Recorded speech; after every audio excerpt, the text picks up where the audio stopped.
Connected to iPhone.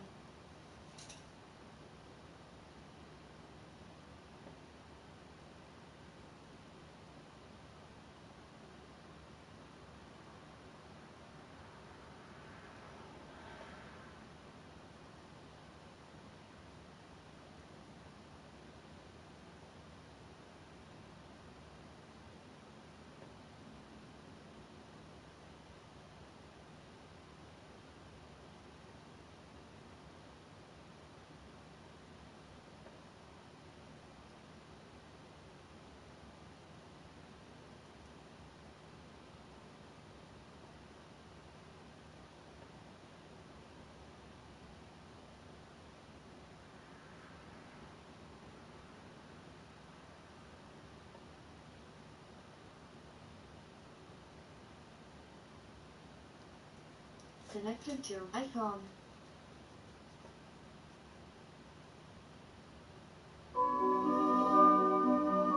At least get out here, man. I'm trapping. Before we got loose. Get back in me. That's good. Straight like that. Yeah. Boy, how you got on J?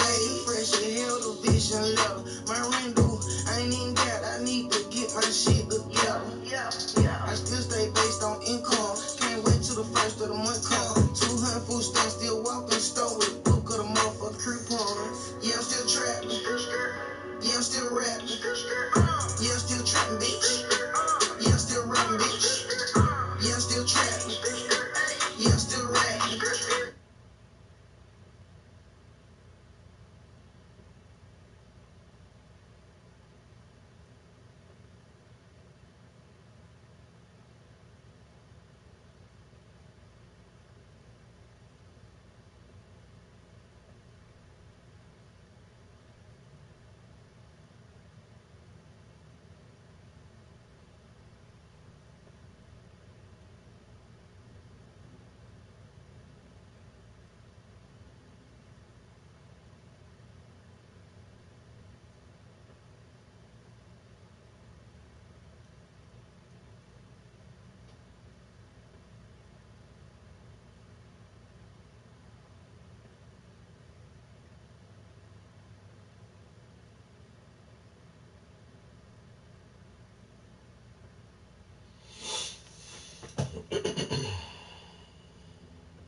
And I assumed that it was Mr. Nicoletti because he was the one who was in the building, and I knew that Johnny Roselli was there. And I remember the shots ringing out, and even though the president was being hit with the rounds, I was considering it a miss because I knew that we were going for a headshot on the president. And I had known he had been hit in the body, but I didn't know what part at that time. And I seen the body lurch, and I saw the body lurch again. I heard another shot that missed, and we were supposed to hit no one but Connally. I mean, no one but Mr. Kennedy. And I guess Governor Connally got hit with one of the rounds at that point. And I wasn't even sure then because I was keeping Kennedy as best I could in the scope on the fireball. And when I got to the point where I thought it would be the last field of fire, I had zeroed in, because if I waited any longer, then Jacqueline Kennedy would have been in the line of fire. And I'd been instructed for nothing to happen to her. And at that moment, I figured this is my last chance for a shot, and he still had not been hit in the head. So as I fired that round, Mr. Nicoletti and I had fired approximately at the same time as the hit started forward, then it went backwards. Okay, my name is Jerry Croft, and I'm a professor of psychology at Santa Clara University, retired. And a number of years ago, I wrote a book called Conspiracy at Camelot. And it was called The Complete History of the Assassination. It was very academic, 1,000 footnotes. Every mafiosi was listed. Every anti-Castro Cuban was listed. All the theories were presented, pro and con, including the Warren Commission. And I wanted to make it as exhaustive and complete as possible. And Arthur Schlesinger was a historian. He wrote a 1,000-page history of JFK, never mentioned a single mistress of John F. Kennedy. Well, John F. Kennedy had 33 mistresses in 33 months, and they were not, Schlesinger said that wasn't relevant. To sleep with the girlfriend of the head of the mafia, isn't relevant? Anyway, these are just some of Kennedy's liaisons in his time in office. And they were not just one-night stands. Judith Campbell went on a long time, Mimi Beardsley a long time, Mary Pinchot Meyer quite a number of months, and it could have been the last person to sleep with Kennedy. But there were one-night stands too. Now, Kennedy was not particularly a good lover, as compulsive and addicted as he was to sex. Angie Dickinson, I think, said, it was the most exciting 20 seconds of my life. He didn't last very long, in other words. If you look at a sample of men who cheat on their wives, 1% of that demographic have had more than 5 extramarital connections in a year. Kennedy had way more than that. So Kennedy is 2 standard deviations above the mean of men who cheat on their wives. Okay? Now, if we got a group of clinical psychologists together and said, is there a diagnosis for this now in 2018? I think he would qualify for having a hypersexual disorder. Maybe I'm wrong, but I think that would be a very likely diagnostic assessment, that Kennedy, in effect, had a mental illness. And that's hard for a lot of people to accept. So anyway, people said after that book, could you please write a book that has just one theory, the best explanation for the Kennedy assassination? So this is a much shorter book. I condensed it, and I said, this is the best alternate explanation to the Warren Commission. And LBJ was clearly indicted in that. I made a video. This was written 4 years ago. The video was called The Kennedy Assassination, What Really Happened, and 715,000 people have watched that video on YouTube. They didn't buy the book, but they certainly watched the video. Now, I thought I was done with this. That was 4 years ago, and I said, I'm finished. And then along comes Donald Trump, who, for all of his faults, actually did something good. He released almost 50,000 documents in November of last year and April of this year, just a few months ago, on the assassination. Some were previously known but redacted. Now they weren't redacted. Or the others, some others were never seen. I scanned, I swear to God, I scanned almost 50,000 documents. Had to get a new prescription. I didn't read them all. I skipped a few. I admit I might have missed some. But I swear to God, I looked at one and I said, oh my God, I didn't know that. And then I said it, oh my God, I didn't know that. And I wrote 2 books on Kennedy. And it was like one wow after another. So I apologize, but I wrote a 3rd book. It's just out 2 weeks ago. It's called The Kennedy Assassination, What Really Happened. Similar conclusion as coup d'etat, but read the subtitle. A Deathbed Confession, New Discoveries, and Trump's 2017-2018 document release implicate LBJ in the murder. Okay? And I apologize, this is my 3rd book on Kennedy. I could not stop myself after I heard all. There are at least 80 huge revelations in this book that just came out. The media mentioned about 6, okay? The media missed virtually everything. So I want to give you just, before we get into the substance of this, I want to give you just a few of the things that you say, oh my God, I can't believe that. Jack Ruby.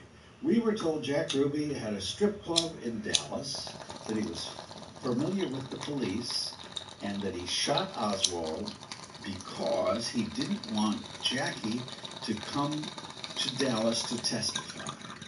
Thank you very much, Warren Commission. Okay? They didn't tell us a few things. Now, conspiracy researchers have done a lot of research on Jack Ruby. He was mafia all the way. He was arrested 9 times. He knew Al Capone. Okay, this was not just a guy who owned a nightclub. They whitewashed his whole mafia background. But here's a document I come across in Trump's document release. They're kind of grainy, but take a look. An FBI informant is hanging out with Ruby. This has been withheld for 54 years. The informant stated that on the morning of the assassination, 3 hours before Kennedy was killed, Ruby contacted him and asked if he would like to watch the fireworks. He was with Jack Ruby and standing in the corner of the Postal Annex building facing the Texas School Depository building. Now, Kennedy landed at Love Field, drove 10 miles through crowds waving at him, and then ended up in this triangulated killing zone in front of the depository. Why didn't Jack Ruby just stand out there on the street along those 10 miles and say, "Hi, Mr. President"? No, he knew what was going to happen. He was aware. He said, "You want to see the fireworks?" And that's exactly what they saw. And he placed himself right there at the spot. Jack Ruby knew Kennedy was going to be assassinated. Nobody really knew that. Thank you, Donald Trump. Okay, that changes a lot of books that have been written on this subject. So there is another story that is a little bit esoteric, but stay with me because this is really important. So there's a man named Eugene Hale Brady, okay? And he is spotted, I'm going to show you this, he's spotted at the Deltex building right after the assassination, behaving in a strange, suspicious way. So he was reported to police, and he said his name was Jim Braden, and he just came in to try to find a public telephone. So they let him go. They didn't see any criminal record for Jim Braden. Now, over the course of 50 years, conspiracists have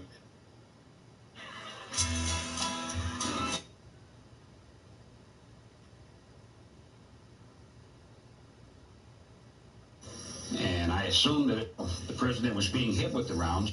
told the criminal record of Eugene Hale Brady for 60-some years. Why? Well, probably because the government wanted to perpetuate the myth that just a passerby named Jim Braden wanted to use a phone in the Deltex building instead of a convicted felon with mafia connections. So Jim Braden, Eugene Hale Brady, changed his name legally to Jim Braden 2 months before the assassination.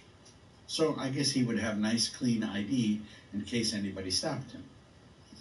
So that to me was like, wow, another one of those revelations. Now this blew me away. I'm sorry I don't have any pictures here, but this story, I wrote 2 books on the Kennedy assassination and never knew about this. Some parts of this story were known, but this was completely new to almost everybody. Eugene Dinkins and David Christensen. So Eugene Dinkins is a cryptographer in Germany. He's a U.S. Army soldier, obviously must have a security clearance if he's a cryptographer. Eugene Dinkins deciphers coded messages. That's what he does. And he comes upon messages that indicate that President Kennedy is going to be assassinated. This is the first week of November, almost 3 weeks before the assassination. He's in Germany, and he hears the name William Harvey. William Harvey is a CIA operative who's in charge of assassination procurement for the CIA. And he hears the name Guy Bannister, who is also in a New Orleans CIA FBI alleged conspirator. So he says that John Kennedy is going to be assassinated in Texas on November 28th, 6 days later than he actually was assassinated. But it was in Texas. And it would be blamed on either a communist or a Negro. Well, it was blamed on a communist.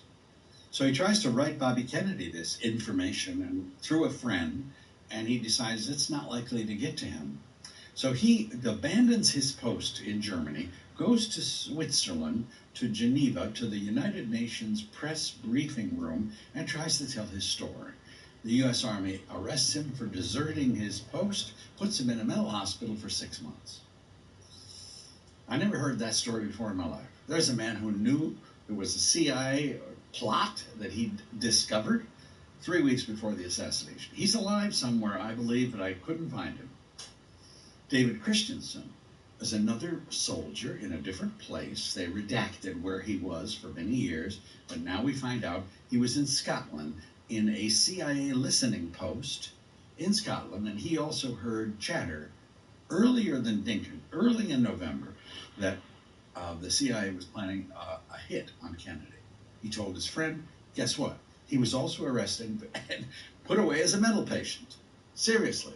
Now here's the document, a grainy document about Eugene Dinkins, and that arrow points to the fact that on November 6th and 7th, he was in Geneva trying to tell his story at the UN press briefing room. So these are very, very strange and incriminating stories. So I said earlier that a lot of people have criticized me for not telling them how to buy my book.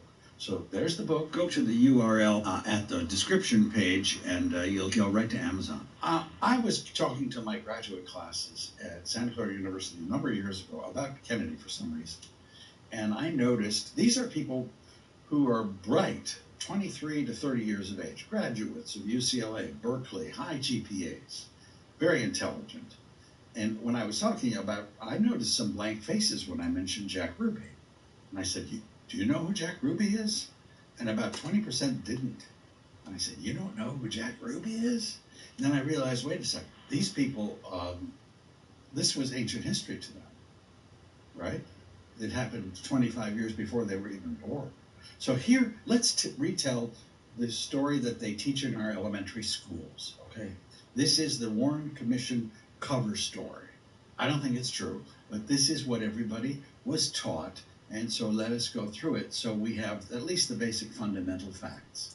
John Kennedy is driving, usually the presidential limousine travels at 40 miles an hour to avoid snipe, but this presidential limousine made a sharp right turn and then a sharp left turn, almost came to a complete stop, entered this triangulated killing zone.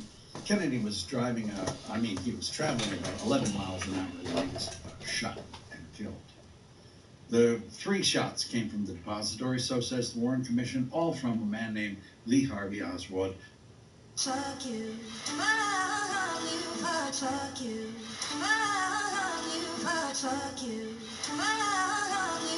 Fuck you. Yep. Fuck you. Nah. Fuck you. Nah. Fuck you. Nope. I ain't no activist. I'm the protagonist. I don't go capping it. I fly solo like one cup in the cabinet. The cabin's the cabinet. They trust me at landing it. They call me the advocate. They slide like an advocate. Boy meets world. Everybody been savages. I just wanna really know how much a Joe Shooter averages. I'm not no nice guy. I'm just a good guy. The bad guys should really stay on my good side. I smell my roses younger than the good die. The Illuminati couldn't see me with their good eye. They think they Heath Ledger scary, they just Jack Nichols. I'm assigned to my city like the bat signal. Young chosen one, golden boy, De La Hoya. It ain't too many me's, rest in peace to Vern Troyer. I was younger than I seemed as a kid. My G17, 18 in the head. I'm only 25, but I'm Motown 25. Bet I get a statue in my hometown when I die. And Rom, you done. I'm expecting resignation and open investigation on all of these paid vacations for murderers. Oh, fuck you, fuck you.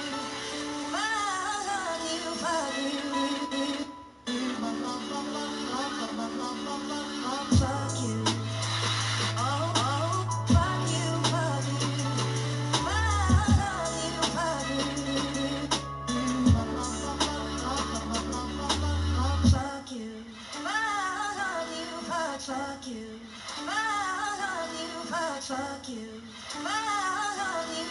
Fuck you.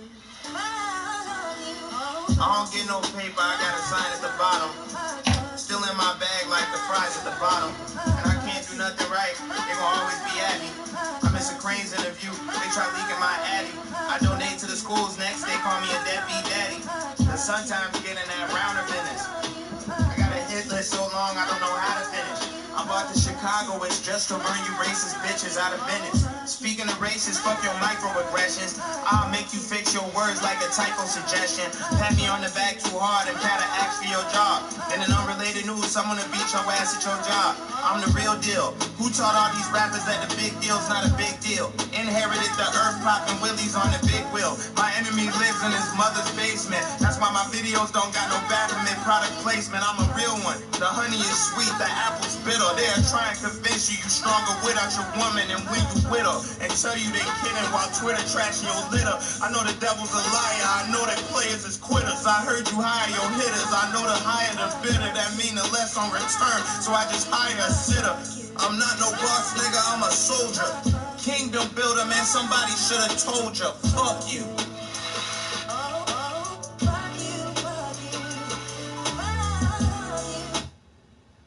He was very conflicted about doing this song with Jay-Z.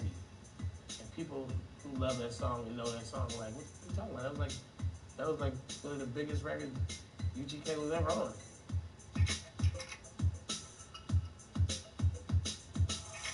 So it turns out his only logic for not wanting to be on that song was all about Tupac. I'm still to this day trying to find out, has Pimp C ever met Tupac? Maybe he did, maybe he didn't, I don't know. But he said, I'm not with nobody that did with Tupac. When I tell you he was dead ass serious, like if there was a list of people that ever said something bad about Tupac, or Tupac ever said something bad about you, and Pimp C had that list, anybody on that list was never gonna be his friend. Because whatever Pac meant to him, whatever their friendship was, or wasn't, or whatever it was, like literally, he was like, me and Tupac. That was a law. Like, it was not to be compromised. And if you hear the stories about how they got him on Big Pimpin', it was a lot of back and forth. I was one of the people saying, man, just do it. So literally, they were shooting the video to Big Pimpin'. Go look at the video, you'll see Bun B and Jay-Z and Dame Dash, they riding on like carnival floats, and they like, I think they're in Trinidad somewhere. He missed a video shoot in Trinidad. It's carnival. Like, who the fuck will be like, I'm not going with Jay-Z and Dame Dash to carnival with a bunch of naked girls shoot a video? Who's like, no? Pimp C. So it's a 9-10 hour drive from Atlanta to Miami. And I gotta get this to Miami. He wants to go, but he don't want to go, but he ain't tripping. But we gotta stop here, we gotta do shit. And I'm right, we finna go to Miami. You don't let me know shit, like. I'm trying to do everything in the world. So finally, something about us driving the cars down and hanging out after the video, stay in Miami and Boston, that's the deciding factor. Not getting on the plane, not getting to the video, not Jay-Z, not Dame Dash, not the song. We're gonna take the whips down and floss in Miami. Let's go do this shit. And we're on this long ass journey. We probably stayed in Miami for 2 weeks after the video shoot. And just kicked it like, we moving around, moving together, separate, come back. C comes back to the hotel and he's like, man, I found these he's like, these got a bunch of mildew money. You think, what is mildew money? And they found some money in the backyard or something. They don't know what it is. And the money smelled like mildew and they got hell of it. They done already gave him, I don't know how much money. They gonna shoot me like 15,000 and plus a month. They pay me that shit in mildew $5 bills. Our mission was we ain't leaving until we spend all the mildew money. And that was it.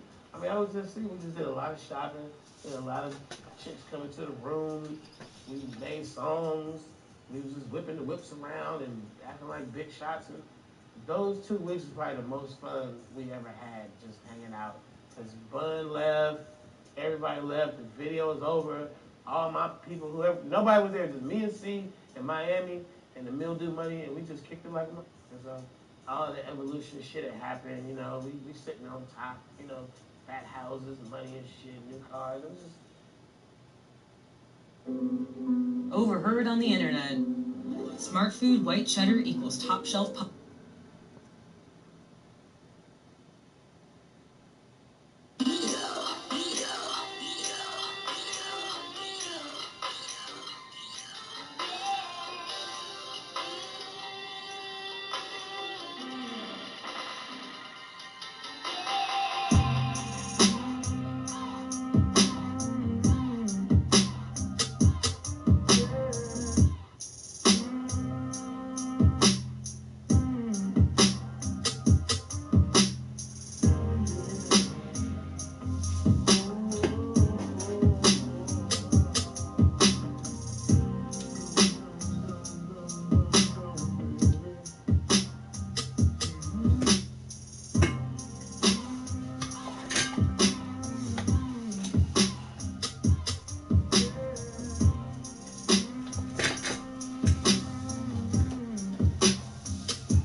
The Triscuit.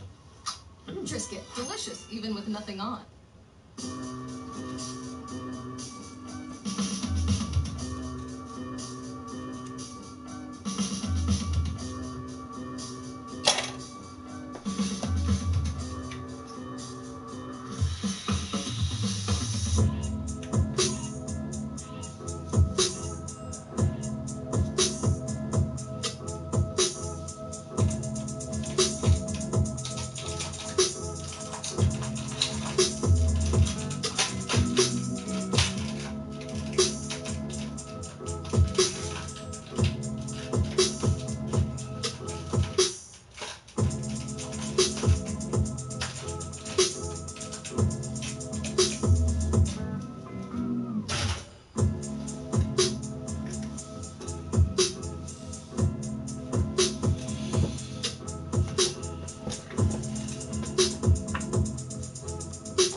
Paris, made with fresh Hassan colors.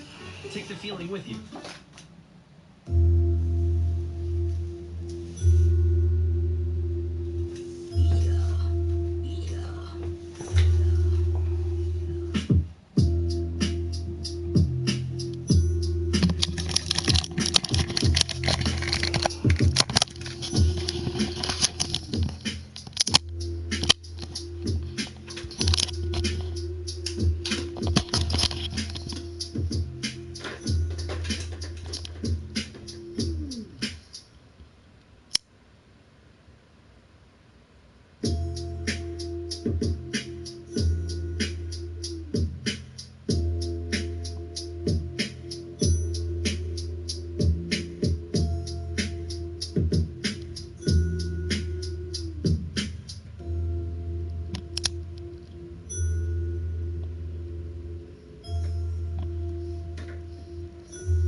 Yo, good morning, guys.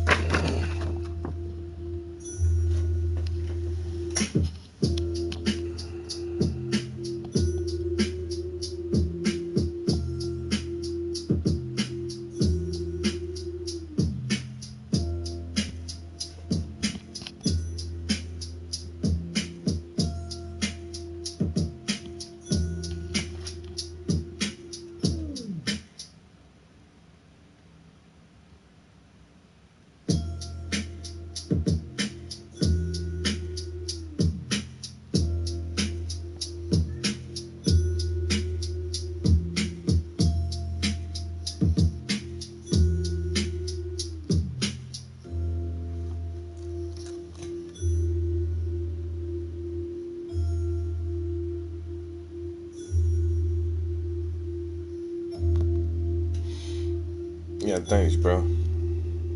So,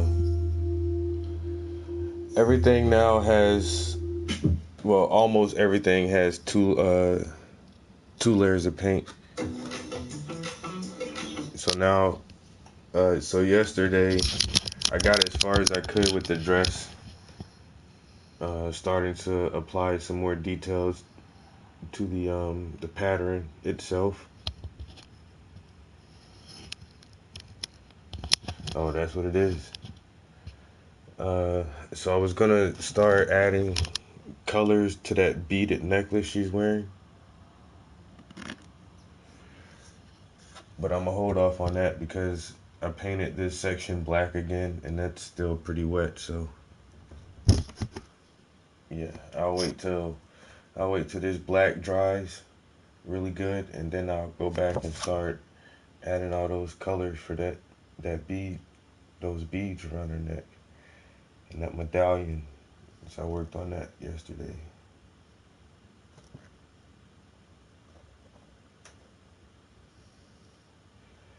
And so when this dries, I'll come back and start adding the bright yellows on top of those browns.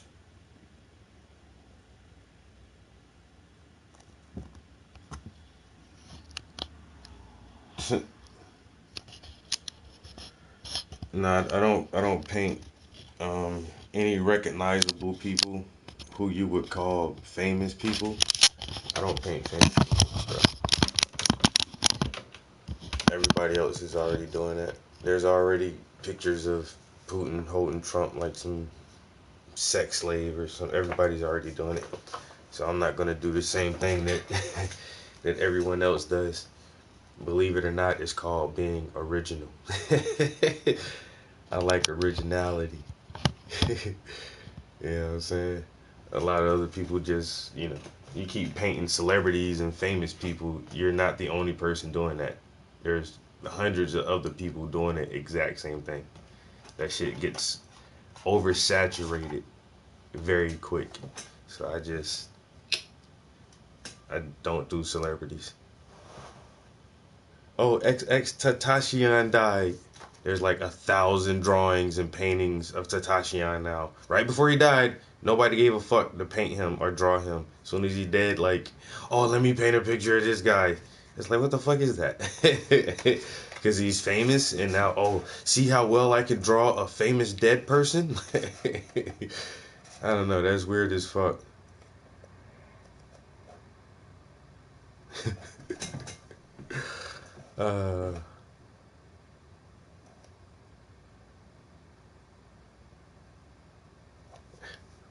Your wife's painting?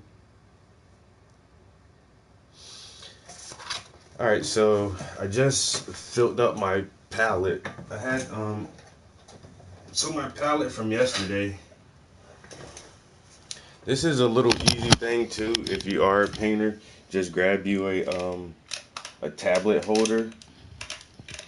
So this is actually made to hold a tablet, and you can just mount it to your easel.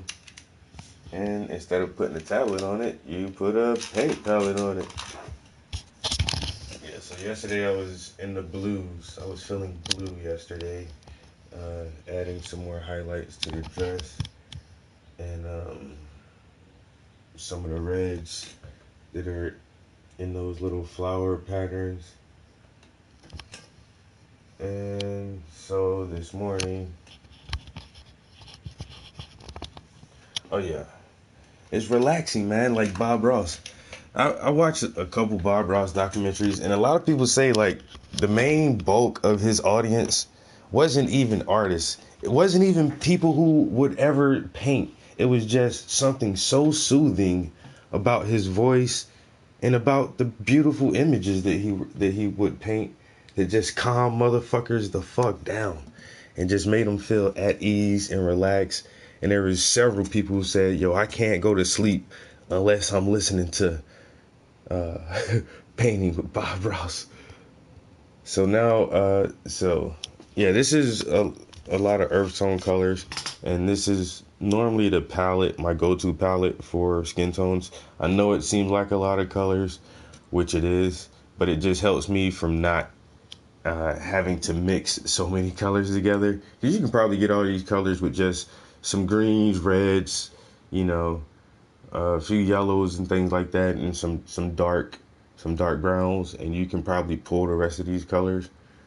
But I like having it where I don't have to mix so much. So starting out with my dark browns at the top, some Van Dyke browns, some burnt umber, some that's transparent earth orange, and two different reds, some Indian red and some Terra Verde red. This right here is actually Mars brown. That brown is all these colors are Gamblin, but this brown right here is actually an Old Holland paint. Very expensive, but I love it. Those paints are like butter. And drop down from the browns and reds, and it transitions into the yellows and lighter reds. And this isn't like titanium white. This is actually warm white. It's like a really, really, really pale Naples yellow, which comes in handy a lot. And then dropping down again to some even lighter tones. I think there's a color I didn't put on there. Yeah, he was the Mr. Rogers of the easel, yo. Oh, that's what I got to go see too. The Mr. Rogers documentary. I gotta check that out, yo. Mr. Rogers was the fucking shit.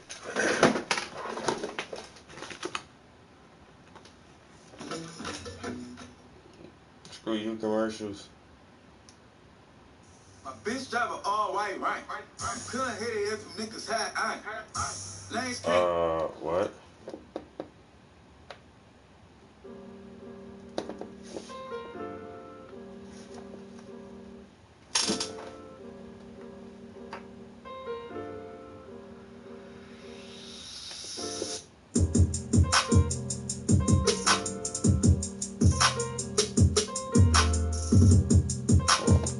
Winnie the Pooh got a movie coming out?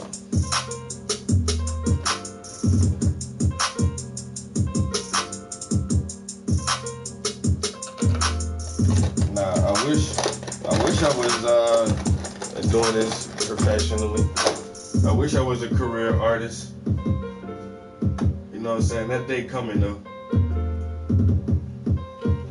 It's coming because I'ma always paint. And a picture's worth 1,000 words. Yeah, cause a picture's worth 1,000 words. Yeah, cause a picture's worth 1,000 words. Yeah, cause a picture's worth 1,000 words. I wake and bait and then I paint. Cause a picture's worth 1,000 words. Cause a picture's worth 1,000 words. Cause a picture's worth 1,000 words. I wake and bake and then I paint. Grab them brushes. Then I started, ooh. I grabbed them brushes.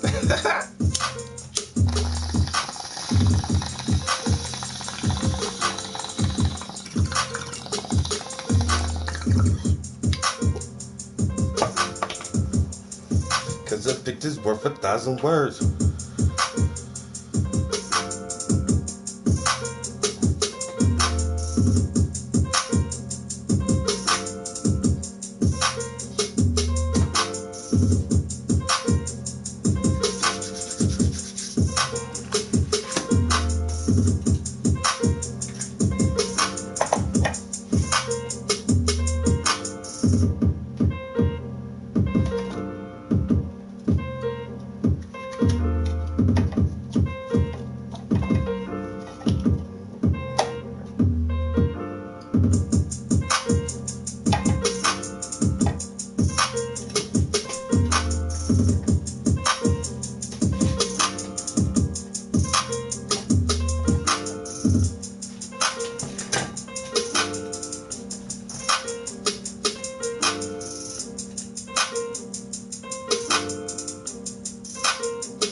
Check that shit out.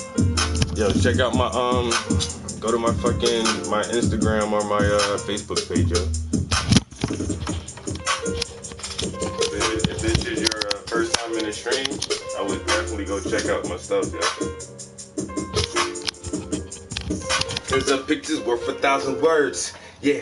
And I put it in my art. Come on with these fucking commercials. I'm seriously thinking about getting YouTube Red. I ain't gonna lie, yo. Just because I listen to YouTube a lot, and the commercials fucking kill it. You kill it for me, commercials. Jesus Christ. Great day in the morning.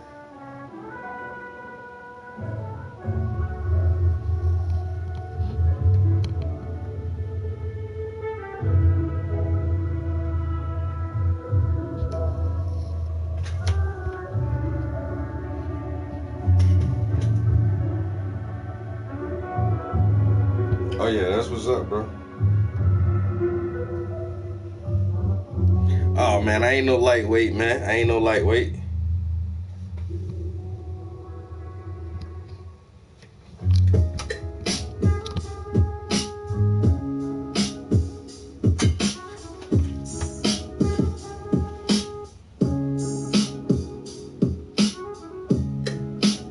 Spotify Premium, might have to try that first.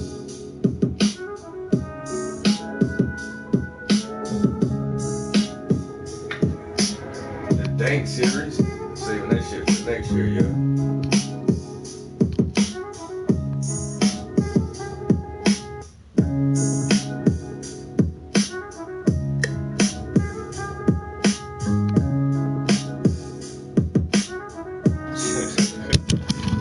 Yeah, a couple people already asked me for a price on that piece right here, the Afro. When I tell them that price, they be like, "Oh, okay, I'll get back in touch with you." Yo, it'd be so funny, yo. I swear, like 4 people was like, "Is this piece still available?" I'm like, "Yeah." How much you want for it? I'll keep in contact with you. Somebody said, I'm really interested. Let me know right before if you sell it. So if somebody says they want to buy it from me for what I want for it, and I'm supposed to call you and be like, "Yo, somebody about to buy this painting," and then you're gonna stop them from buying it and to jump in and buy it yourself, like that don't even make any sense. Let me know right before you sell it. Why? If I'ma sell it, I'ma sell that shit. Yo, yeah, this ain't shit, bro. Like, my whole house is covered with this shit, bro. Like, every room except the kitchen, cause you cook in the kitchen, there's smoke and grease and all kind of shit, but and not in the bathroom, but every other fucking room, bro. The hallways, the living rooms, the bedrooms. I even got like older shit in the fucking basement.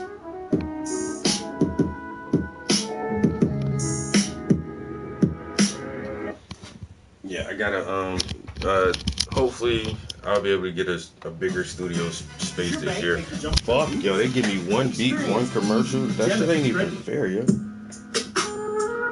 Yeah, but hopefully,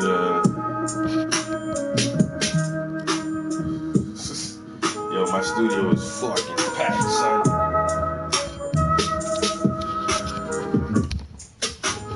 Oh, I stream from the a lot of people ask how I do a live stream. If you don't know, man, if you got a PS4, yo, you're on YouTube Live.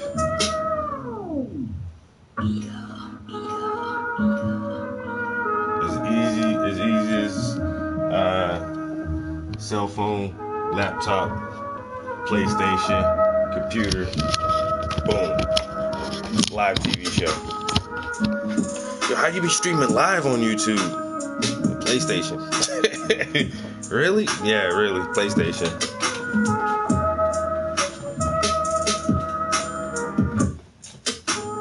That should take like 5 minutes to set up.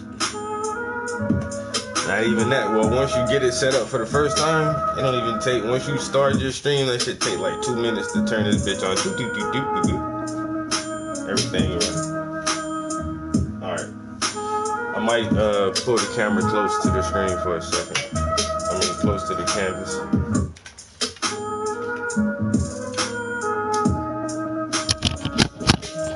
Oh, y'all like that? Cell phone holder. Work clamp. Tripod.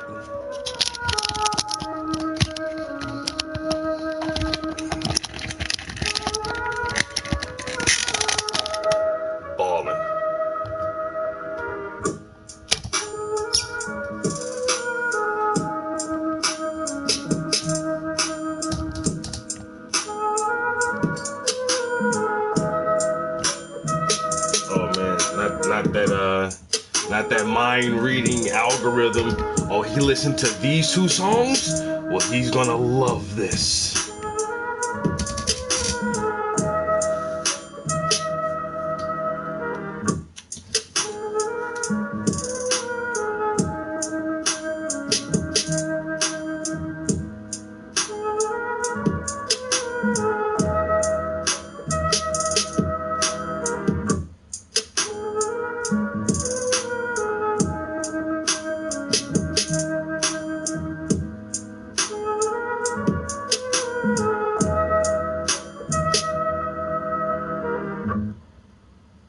Picking the right style takes time.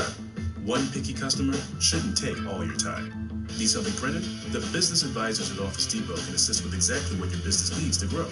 Get your coupon for 20% off service. Oh my God.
my God, I swear the glare in here be the worst.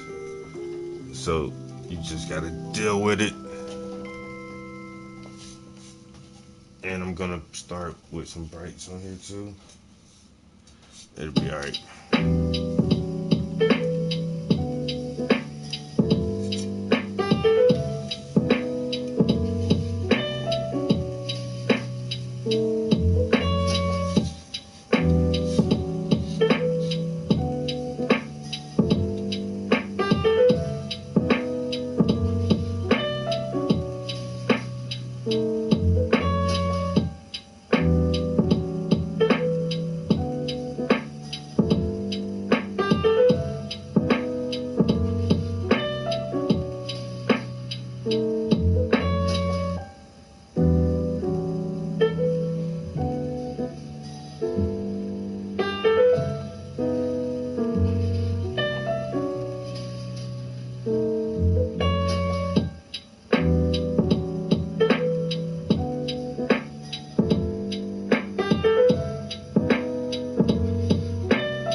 Overtime.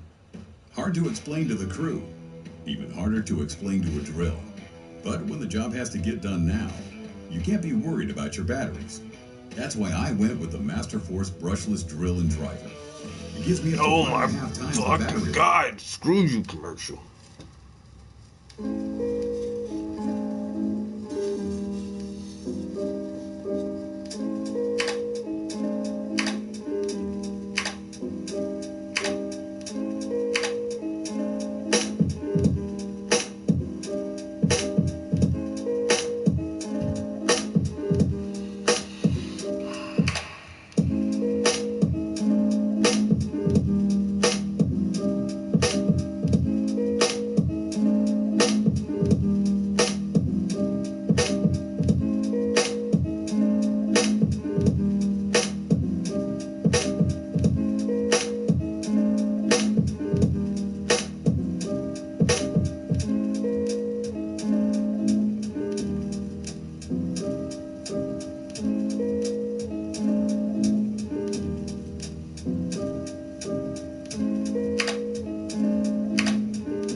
so they let you tote that record player down there, huh?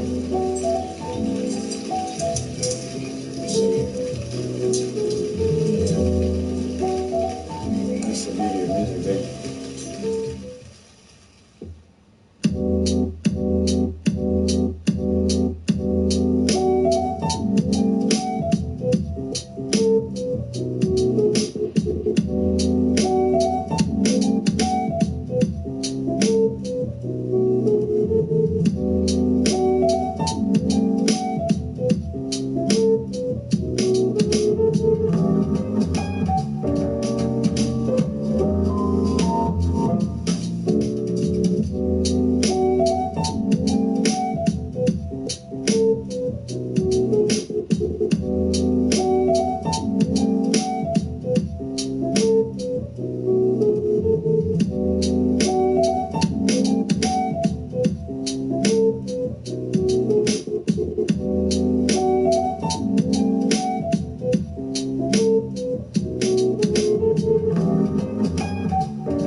Alright, so this is the third layer of paint right here. So if I'm good with this shit, yo, this will be the last time. It'll be the last time. So just take my time and work my way through these skin tones. They're not really bad to start with, but I do want I want a little more highlights on the bridge of the nose. Some more detailing around the eye, the eyelashes, around the top of the, right below the brow here, a little more highlights here. And then here on the cheekbone to raise that cheekbone up a little bit. And I might actually darken here a little bit, right next to the ear, and bring this shadow, deepen this shadow and bring it down a little bit. And some more detailing in the lips, in the eyebrows, in the forehead. You get what I'm saying. But this will be the last time though. This will be the last go round. And after this, I'll work on the hands and arms, and then I'll be done with the skin tones. And I'll address the headdress next. Maybe there's a little bit more highlights I can throw in there, and then I'll just gradually work my way back down the canvas. I know the dress is probably going to need like at least 2 more layers of paint, so I'm already looking forward to that shit. Like, I already know that's going to happen.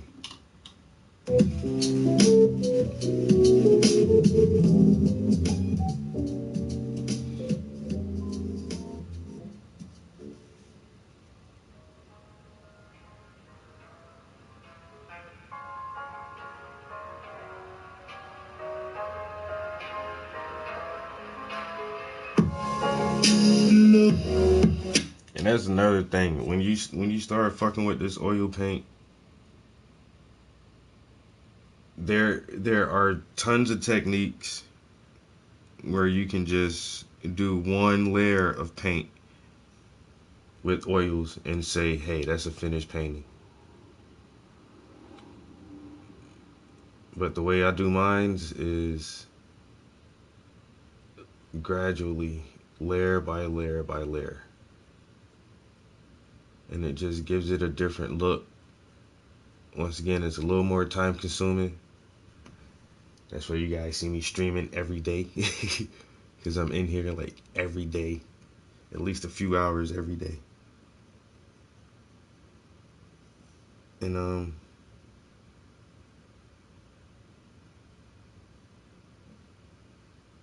but the way that I do it, and I wouldn't even consider my shit like photorealistic. I keep thinking like if I just work on one piece for like 6 or 7 months, just one painting, I can probably come out with like some super photorealistic shit.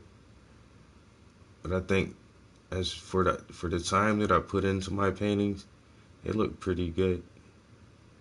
And like I said, the technique that I would show, this layering process, works really well. And so when I have students and I teach other people to paint, I tell them the same thing I was taught. I can show you how to do it like this, and then once I show you how to do it, then you take it from there and do it your own fucking way. You know? And that shit works though.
Put the music back on.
Yeah, this shit right here is so fucking groovy to me right now, yo.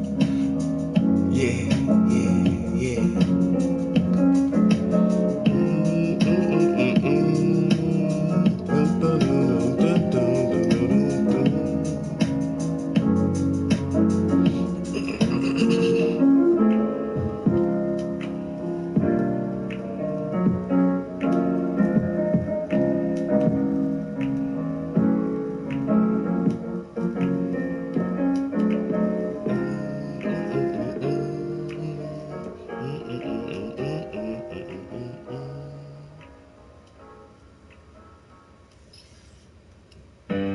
Y'all can't tell me that wasn't groovy as fuck just now.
And And I'm painting with a passion, cause I know I found my purpose, so I'm painting with a passion.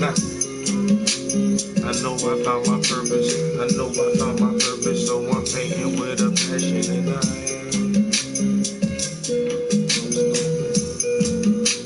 gotta keep it going like a rolling stone. Write these songs and write these poems. And all the shit coming off my dome, man. I throw it and it come back like boomerangs on attack. Watch that, cross the map, that SC is spread north.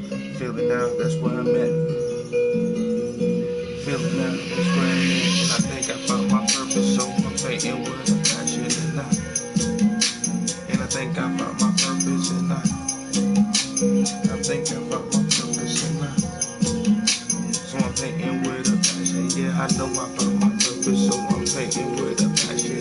And so I'm painting with a passion, and I know I found my purpose, so I'm painting with a passion. And all these beautiful portraits, man, all these beautiful portraits, all these beautiful portraits, all these beautiful portraits, all these beautiful portraits, all these beautiful portraits, all these beautiful portraits, all these beautiful portraits. I'm painting with a passion. All these beautiful portraits, all these beautiful portraits, all these beautiful portraits, all these beautiful portraits, all these beautiful portraits, all these beautiful portraits, all these beautiful portraits. I'm painting with a passion. Think about my purpose, so I'm painting with a passion. I know I found my purpose, so I'm painting with a passion. Found my purpose, I'm painting with a passion. Yeah, I'm gonna make it happen, man. This shit forever lasting, and I'm painting with a purpose, cause I so why? Yeah, and I know I found mine, so why? Know I found mine. All the beautiful portraits, all these beautiful portraits, all these beautiful portraits, all these beautiful portraits, all these beautiful portraits, all these beautiful portraits, all these beautiful portraits, all these beautiful portraits, and I know I found my passion, and so I'm painting with a purpose. I know I found my passion, and so I'm painting with a purpose. Yeah, all the beautiful portraits, all the beautiful portraits, all this beautiful. Yo, what up, what up, what up?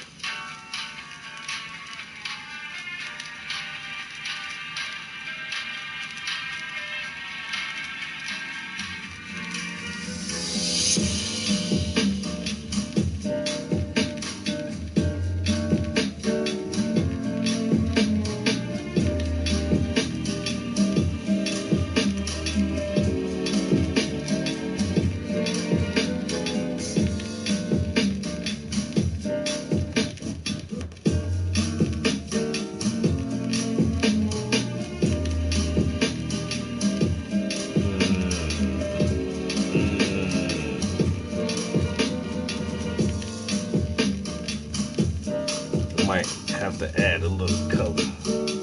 Probably need a little bit of blue. You my boy, Blue. Blue, you my boy.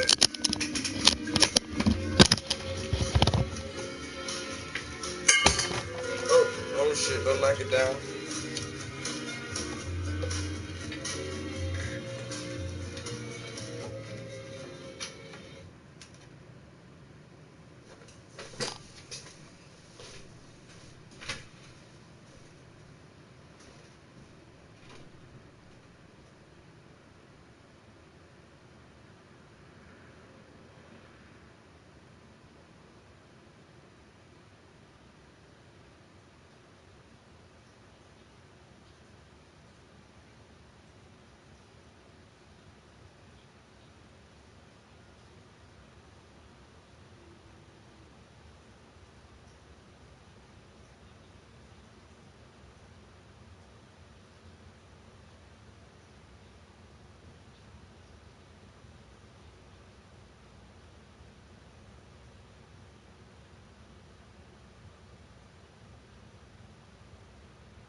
the whole mix. Oh, damn.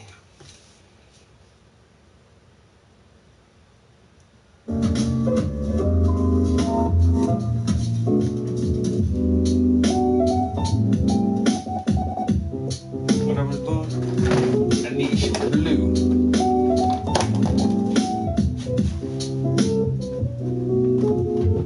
I'm gonna use some ultramarine.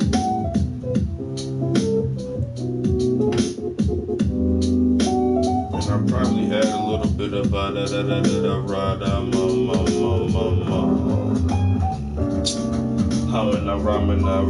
hamina. Should really add a red.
All right.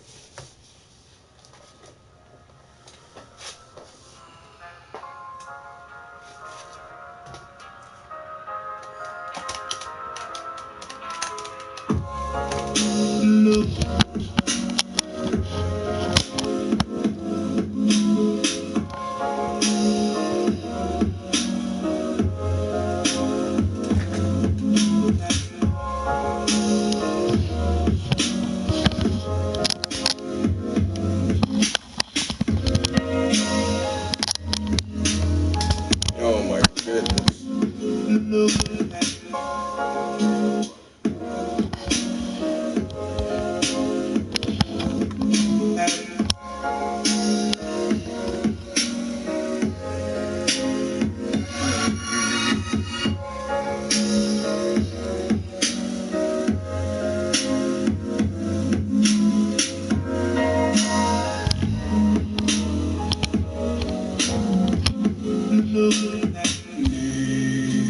It's probably about as good as it's gonna get, guys.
unexpected flavor combinations of the new signature crafted recipes.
Today on the Ask BP podcast, we're talking about what would I do if I were to start over with just 30 grand. Let's get started. You're listening to another Bigger Pockets Ask BP podcast, where you'll hear short, direct answers to your biggest real estate questions. Submit your question today on Facebook, Twitter, or the Bigger Pockets forums by using hashtag AskBP. And don't forget to pick up your copy of the Ultimate Beginner's Guide to Real Estate Investing and other great content when you sign up for your free account at biggerpockets.com. With that, let's get to the show. Hey, what is going on, everyone? My name is Brandon, and you are listening to the Ask BP podcast here on the Bigger Pockets Social Network. Today's question comes from Alternaut from New York. At least that's Alternaut is the Twitter name. And if you have a Twitter question, you can always tweet me at @BrandonAtBP. So it's the @ BRANDONATBP. And send your questions for the Ask BP podcast there. Just make sure you use hashtag AskBP. But today's Twitter Ask BP question comes from Alternaut from New York, who asked, with what you know now and forced to start over, what would you do with $30,000? I love that question because that is where a lot of investors are at today. Maybe you're in that exact spot. Maybe you can come up with 30 grand you've saved, which is an awesome thing to do. You know, like being able to save money like that is pretty fantastic. So I want to start out by saying, if that is you, if you are in that position, congratulations on at least doing that. That says a lot about you because I know most Americans, America, cannot save any money whatsoever. So first of all, good job on that. So what would I do, knowing what I know today, to start over with 30 grand to build my empire again? All right, so that question has to start with the end in mind. In other words, what is my goal? What am I trying to get to? For example, if I had $30,000, I mean, what do I want to do? Do I want to quit my job? Is that my goal? Is my goal to retire in 20 years? Is my goal to retire in 50 years? Is my goal just to make $1 million? I mean, what is my goal? So I need to look at that first and figure out what I'm going to do. So let me cover a few of those topics. First of all, let's just say my goal is to quit my job this year, like now. I'm tired, I'm worn out. Well, I'm not going to get that with rental properties using 30 grand, or at least probably not. What I'm going to probably end up doing is flipping houses. Now, 30 grand is a good amount to start flipping houses with, depending on where you live. Now, if you're in LA trying to flip houses or San Francisco, 30 grand isn't going to get you that much, but it is enough skin in the game that you might get a hard money lender or a private money lender to fund your flip. So if you're going to get into flipping houses, I'd probably turn that $30,000, into a down payment using a hard money lender to flip a house. Now, you have to be careful when you're flipping houses. If it's your first one especially, a lot of people lose money on their first flip. So I would make sure that the deal is solid and perfect. And what I might actually do, I think I'd like the idea of this. I would probably find a partner and then work with that partner. I'd find a partner who is extremely experienced with flipping. I would connect with a flipper in my area. Perhaps you're using biggerpockets.com/meet, MEET, and you can find people in your area. I'd connect with an experienced investor, an experienced flipper, and say, hey, let's work on one together. And I would learn with them. I'd use my money, their experience, and the first one we'd split 50-50. That's probably what I ended up doing with my 30 grand if I was going to start over in flipping. Now, knowing what I know today, I probably wouldn't have to partner necessarily with that 30 grand. But, I might just for the heck of it. I mean, there's things that I'm good at and things I'm not. I'm not that good at managing contractors. So I might partner with somebody anyway just to help me manage the contractors. Or I might hire a project manager for that role. But anyway, if I'm going to go flipping, that is probably what I do with the 30 grand. If I wanted to do a rental property, let's say I wanted to retire in 10 years from now, or 5, 10, 15, 20 years, 30 grand is a respectable amount depending on where you live. Now, if you live in an area, again, like LA or San Francisco, Seattle, New York, it might be difficult for 30 grand to get you much. Typically, when I think of 30 grand, I think of it like this. You're going to need a little bit of money for closing costs. You're going to need a little bit of money probably for rehab. Even if you buy a project that's completely ready to go, you're going to need some money for rehab. And you're going to need the down payment. Now, if you're going a typical conventional mortgage, you're going to need 20% down. So, in my opinion, 30 grand will likely get you around a $100,000 property, with a few $1,000s for repairs and a few thousand in closing costs and a few thousand for reserves. In the end of the day, you 20 for the down payment and 10 for whatever else. You're probably looking at a $100,000 property. Now, if you're on one of the coasts and you can't find a $100,000 property as a rental property, and doesn't make sense, you may have to go inward to like a turnkey company. I might look into that maybe. Or maybe you want to, invest with a partner. Maybe they can come up with some money as well. You can join forces to buy a good property. I always say that within a 2-hour drive of every single location in America, you can find low-priced properties, probably in the $100,000 range. You just might have to go outside of the city a little ways to find it. So I might look there. If I was going to do rental properties, I might go that route. But most likely, what I would do, knowing what I know today, is I would use something I call the BRRRR strategy. BRRR. It stands for buy, rehab, rent, refinance, repeat. I'll say it again. You buy, you rehab it, you rent it out, you refinance, and you repeat. Let me give an example of what I mean by that. I'm actually working on one right now. So I bought a property for $70,000. That's what I got under contract for $70,000. It's a single-family house in a great location. And I bought it for, again, $70,000. I used probably, actually, but at the end of the day, I'll probably have 30 grand of my own dollars into this deal. Maybe not quite that, maybe in the low 20s, but anyway, I'll probably have that into the deal of my own money. I used a private lender, an individual I met on BiggerPockets. I used a private lender to fund the deal, and then I covered the rehab budget of it. And so we ended up working it that way. So I bought it for 70, put roughly, probably 30,000 or so into it. I've got about $100,000 into the deal at this point, and now I rented it out. Actually, they moved in last week. The house is beautiful, it's gorgeous, it's finished, it's done, and we're just getting the final paperwork wrapped up now, but everything's great. And now it's worth, here's the beauty, it is now worth somewhere around $150,000. And so because I bought a property that needed a lot of work, and I rehabbed it, so now I'm going to go to a bank, most likely, and I'm going to go take this property to a bank and say, look, I've got a deal. I've got this house worth $150,000. I only owe $100,000. Can I get a $100,000 loan? And because I have so much equity in it, they'll most likely give me the $100,000 loan.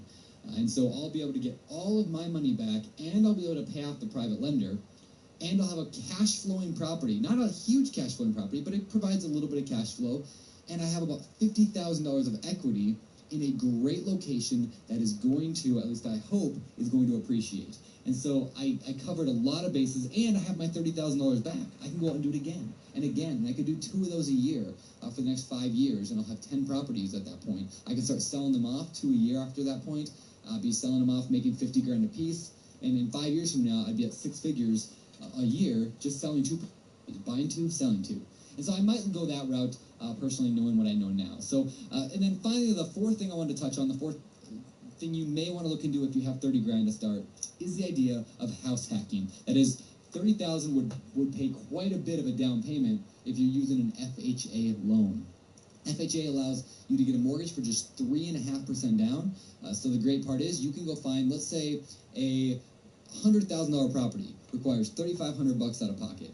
Now the beauty of that is you can buy a single-family house or a duplex, triplex, or fourplex. There's even a loan called a 203K loan, which allows you to wrap in the repair costs into that. And so you're looking at only 3.5% down of the entire repairs plus purchase price.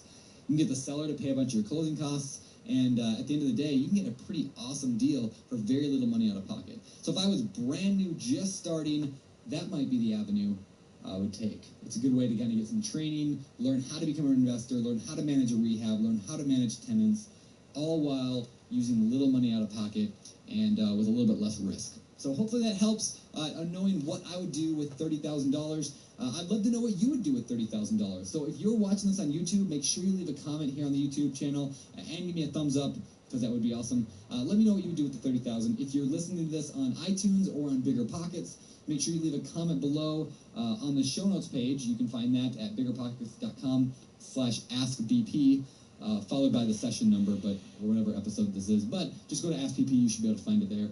And yeah, make sure you, if you're listening on iTunes, take a minute today to rate, review, and click that subscribe button. That helps more than anything else in the world. So I would love if you do that for me. Let's get out of here, but before we do, I want to read today's success quote of the day. Today's quote comes from Harriet Tubman, who said, "Every great dream begins with a dreamer. Always remember, you have within you the strength, the patience, and the passion to reach for the stars to change the world." Thanks, Harriet Tubman. And let's get out of here.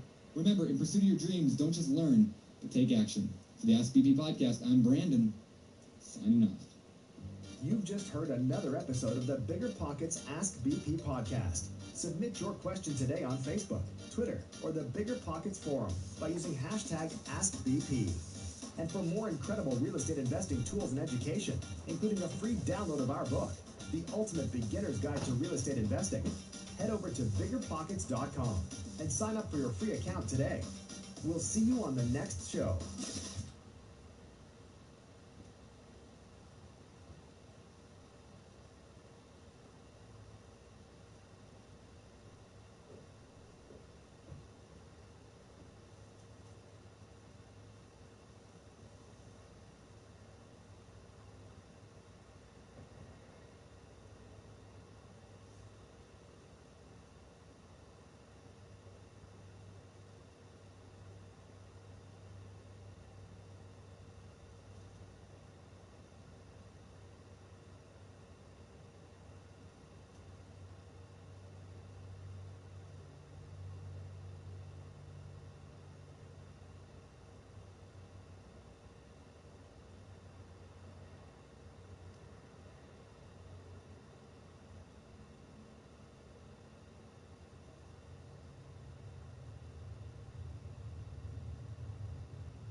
Hmm.